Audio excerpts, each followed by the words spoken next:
Marchant, author of The Sword of Red, which is a fantasy. Now, I'm often asked how to build a fantasy world. Well, it's actually very, very easy, and I'm going to show you how to do it in about 5 minutes, by the end of which you should not only have an idea about a fantasy world, but you might even have a story. So to start with, I just want to say that when you write your fantasy world, you must make sure every single word belongs in that world. For example, in my world of Languinia, which consists almost entirely of forest, there are no mines, and therefore there's no metal. And that means I can't describe somebody as having silver hair, because there is no silver. So I have to think of another way of describing it. For example, her hair was the colour of moonlight, which I actually think is better than silver. So anyway, let's start.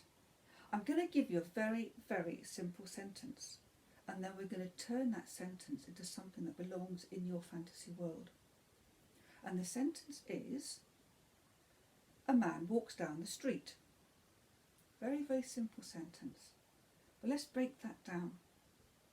And we'll start with a man. This is your character. This is who.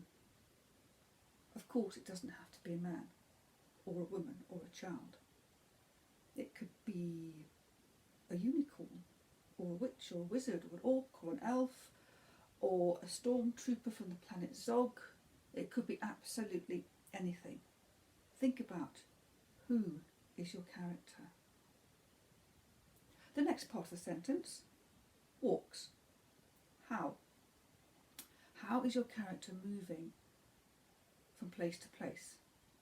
Are they running or walking, slithering, galloping on a horse, zooming along a spaceship, in a fast car, a broken down car? Are they limping? Are they fleeing? Swimming? Ask yourself, how are they moving? And remember, try not to use an adverb. Use the verb. Adverbs, believe it or not, are not considered good things by us authors. Anyway, I digress. Back to our sentence.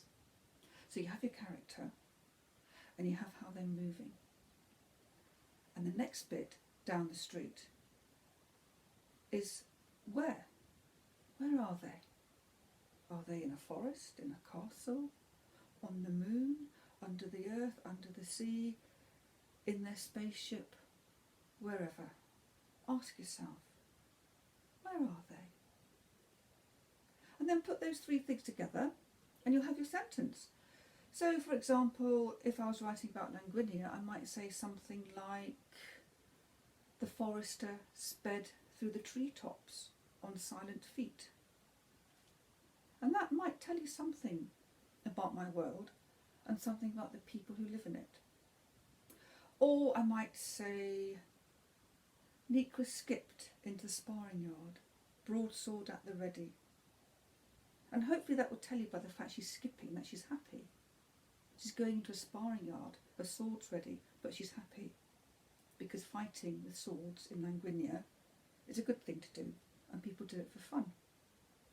Now, when you've finished your sentence, you can then carry on. Where is your character going? And most importantly, why? Why are they going there? Where have they come from? Where are they going to? What is so important about reaching that place?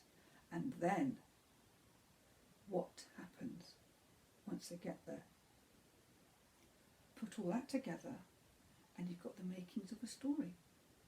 It doesn't actually have to be a fantasy. You can do exactly the same in a contemporary story. Now it's over to you.